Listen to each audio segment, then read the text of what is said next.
High, আমি দীপা। আবারও চলে আসলাম তোমাদের সামনে নতুন একটা ব্লগ নিয়ে। তো আমার চ্যানেলে আসার জন্য তোমাদের অনেক অনেক শুভেচ্ছা এবং ভালোবাসা। তো আমাকে এইভাবে একটু ভালোবেসো, একটু সাপোর্ট করো, যাতে আমি একটু এগিয়ে যেতে পারি। তো আজ দুপুর তোমাদের ব্লগটা স্টার্ট করলাম। তো এখনও রান্না চলছে।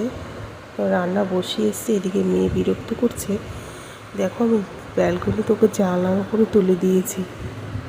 তো জানলার উপরে এই জায়গাটায় থাকতেও এত ভালোবাসে, মানে ও লোকজন দেখে চারিদিক, এদিক ওদিক লোকজন দেখে তো চুপচাপ থাকে। আর যেহেতু আমার দোতলা, এবার সবসময় তো নিচে গিয়ে রাস্তায় যাওয়াটা সবসময় সম্ভব হয় না।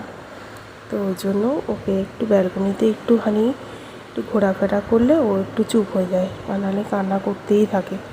মানে ও একটু রাস্তায় যাবে, একটু দুষ্টুমি করবে। তো ওদিকে রান্না হচ্ছে। তো দেখো, আমার মেয়ে এত দুষ্টু, ওইদিকে সব ফেলে টেলে রেখেছে। তো ওটা তোমাদের দেখাতে পারলাম না। তো ওইদিকে রান্না সারতে সারতে ওর বাবাও চলে এসেছে। তো বাবা একটুখানি ধরলো, আমি ভাবলাম আমি একটা শশা খেয়ে নিই। আর কাজ করতে করতে একটা ফল যদি পেটে না যায়, তো দেখবে কাজের এনার্জিটাই আসে না। আর তোমরা যারা খাও না ফল, এই রান্নার মাঝখানে একটা ফল, যে কোনো একটা সিজনাল ফল খেয়ে দেখবেন শরীরে যেন একটা আলাদাই এনার্জি চলে আসে। তো আমি এখানে আজকে ঘরে এনেছি শশা, তো আমি শশাটাকেই খেয়ে নেব। তো এদিকে রান্নাও চড়িয়েছি, আমি এদিকে শশাটা খেয়ে নিই, তারপর আবার তোমাদের সঙ্গে একটু কথা বলছি। তো এখানে জানলার পাশে আমি বসে গেছি শশা নিয়ে। তো জানলা দিয়ে দেখছি আর শশাটা খাচ্ছি, একটু নিজের মতনও ফিল করছি। তো বাইরের দৃশ্যটা দেখতে এত ভালো লাগে, মনে হয় যেন বাইরের দিকে তাকিয়ে একদম আকাশে নীল গগনতে উড়ে যায়। তো ওইদিকে ছেলে কী জানি আবার বলছে, সেটাই আমি আবার শুনছি। আবার চলে গেলাম। আবার একটা আপেল নিয়ে এসেছি। তো কিছুক্ষণ আগে আমার বর আপেল নিয়ে এসেছিলো, তো আমি ভাবলাম শশা খেয়েছি, আপেলটাও খাই, আপেলটা কেন বাদ যাবে। তো সাইডে একটু মুখে লেগে গেছে, ওই জন্য তোমাদের একটু দেখাচ্ছি। তো আপেলটাও খেয়ে নিই। তো আপেলটা খেয়ে নিয়ে আবার রান্নাঘরে যাবো। আজকে জানো তো, অনেক কাঁচা ধোয়া করেছি। তো আমি কাঁচা ধোয়া করে তোমাদের সামনে এসে কথা বলছি। তো এই জন্য ভাবলাম দুটো ফল না খেলে তো শরীরে এনার্জিই পাচ্ছে না, যে রান্না করব। তো চলো, ফল খাওয়া শেষ, এখন চলে আসলাম রান্নাঘরে কাজকর্ম করতে। তো ওদিকে দেখো শাক হবে, তার একটু আগে ডাল করে এসেছি। তো শাক হবে, তো এখন শাকগুলো ধুয়ে দিচ্ছি। আর এখন ধরো বর্ষাকালের শাক এত বালি হয়, মানে 3-4বার না ধুলে ওটা একদম জল, মানে পুরো বালি বালি বালি বালি থাকে। দেখো, তো আমি দুবার তিনবার করে ধুচ্ছি। আমার রান্নাঘরের একটা সাইড দেখবে একটু অগোছালো। তো আমি সত্যি কথাই গুছিয়ে উঠতে সময় পাই না। আমার মেয়ে যেহেতু এখনও অনেক ছোট, সেজন্য আমি যতটুকু পারি তাড়াতাড়ি রান্না করে ওর কাছে যাওয়ার চেষ্টা করি। আমি একদমই সময় পাই না যে এইদিকে একটুখানি মানে গুছিয়ে উঠতে পারবো। যে যতটুকু সময় পাই ওই রান্নাবান্নাতেই, আমার ওই মেয়ে ধোয়া কাচাতেই আমার সময় চলে যায়। তারপরে হচ্ছে না, আমার বিছানা করা সবই একা হাতের কাজ। তো আমি পেরে উঠি না সত্যি কথা বলতে। তারপরে নিজেরও একটু রেস্টের ব্যাপার থাকে। তো দেখো, আমি এখনও শাক ধুয়েই যাচ্ছি। তোমরা কারা এরকম বারবার শাক ধোয় আমাকে একটু বলো তো। মানে আমার জানি না, বালি থাকুক আর না থাকুক, আমার নিজের কাছে জানি কেমন লাগে, না জানি বালি হয়ে গেল, না জানি বা। কারণ একবার না এরকম হয়েছে, বেশ 2-3বার ধুয়েছি। ধোয়ার পরে এবার রান্না করেছি, তারপরে যেন একটা বালি বালি বালি বালি বালি বালি লাগছিলো। তো এই জন্য আমি ভালো করে ধুয়েই নিই। এখানে আমি মেয়ের দুধ চাল দিয়ে দিয়েছি।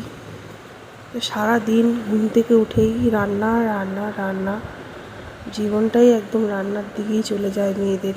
যারা মনে হয় চাকরি বাকরি করে তারাই মনে হয় ভালো থাকে। রান্নার পরে সারাদিন পর একটুখানি ঘুরতে যাও, একটুখানি সন্ধ্যেবেলা বা বিকেলবেলা একটু বেরো, আর নাহলে একটু ছাদে গিয়ে বসো, নাহলে বা যার বাড়ির সামনে একটু রাস্তায় মেয়ে ছেলেরা গল্প করে, তাদের সঙ্গে একটু গল্প টল্প করে বেশ মনটা হালকা হয়ে যায়। তো ওদিকে শাক চড়িয়ে দিয়েছি। তো এখানে দেখো শাক বাছা পুরো বেছে রেখেছিলাম, তো এই জায়গাটা পুরো নোংরা হয়ে গেছে। তো এগুলোই প্লাস্টিকে ভরে তারপর আমি এগুলো, আর ভালো শাক আর কিছুটা আছে বুঝলে, পুরোটা শাক করিনি। অর্ধেকটা ফ্রিজে তুলে রাখবো আর অর্ধেকটা করেছি। আর এবারে ঝাড়টা দিয়ে দেবো। তো আমার কিন্তু কাজের মাসি আছে, তাও ওগুলো তো ঝাড় দিয়ে রাখতে হয়। আর ওই যে দেখছো প্লাস্টিকের মধ্যে সবজির খোসা, তো ওই সবজির খোসাগুলো আমি কিন্তু ফেলি না, ওগুলো কিন্তু আমি গাছের গোড়ায় দিই।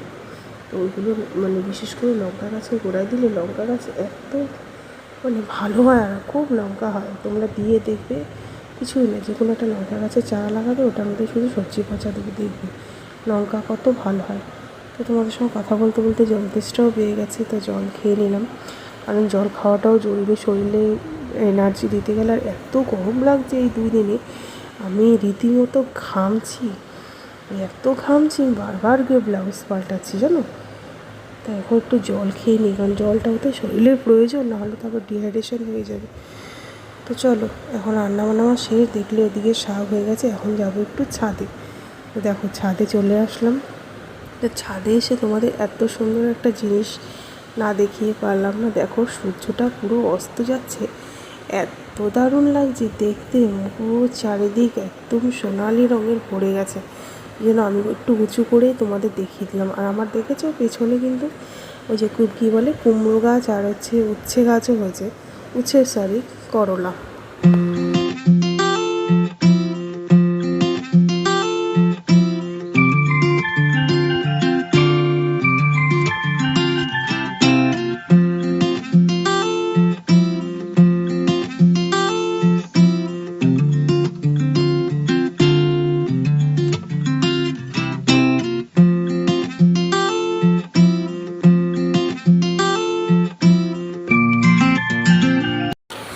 আর এই ফুলগুলো দেখো, এই যে থোকা বেঁধে থাকে, একদম থোকা বেঁধেই থাকে। কী বলো তো, আমার সহজে না ফুল ঝরে যায় না, মানে একটা ধরো ফুল পড়লো আরেকটা হয়ে যায়। কেন বলো তো, যে বললাম তোমাদের আমি সবজি পচা দিই নিচে, মানে গোড়ার মধ্যে সবসময় সবজি পচা এমনি ডাইরেক্ট দিয়ে দিই। ওটা জল পরে পচে একদম পুরো সার হয়ে যায়। তো মানে একটা মানে কড়ি ফুল পড়তে পড়তে আরেকটা কড়ির থেকে ফুল হয়ে যায়। তো দেখো সেটা এর আগেও দেখিয়েছি এরকম থোকা, এখনও কিন্তু থোকাই রয়েছে। দেখো 3টে ডালের মধ্যেই থোকা। তো বলেছি অনেক জামা কাপড় কেচেছি, তো চলো এই জামা কাপড়গুলো মেলে দিয়ে গেছিলাম, এগুলো তুলে নিই। তুলে এবার নিচে যাব। পুরো দেখো, পুরো বিকেল এখন, পুরো চারিদিক সোনালি রঙের রঙ। তো চলো আজকের মতন ব্লগটা এখানেই শেষ করি, কারণ আমি ব্লগ বেশি বড় করি না, কারণ তোমাদের সময়ের অনেক দাম আছে। আমি এই জন্য ছোটো ছোটো করে কেটে যতটা হয় দেখানোর চেষ্টা করি। আর আমার ভিডিও বলবো না যে ভালো লাগলেই লাইক করো, শুধু বলবো একটু সাপোর্ট করো, কারণ আমি এখনও তো খুব ছোটো ব্লগার। তো আমি চাই আমিও বড় হতে তোমাদের মতন, তোমাদের পাশে থাকতে চাই। তো প্লিজ সাপোর্ট করুন, চ্যানেলটি সাবস্ক্রাইব করো, আর অবশ্যই একটা লাইক দিতে ভুলো না প্লিজ।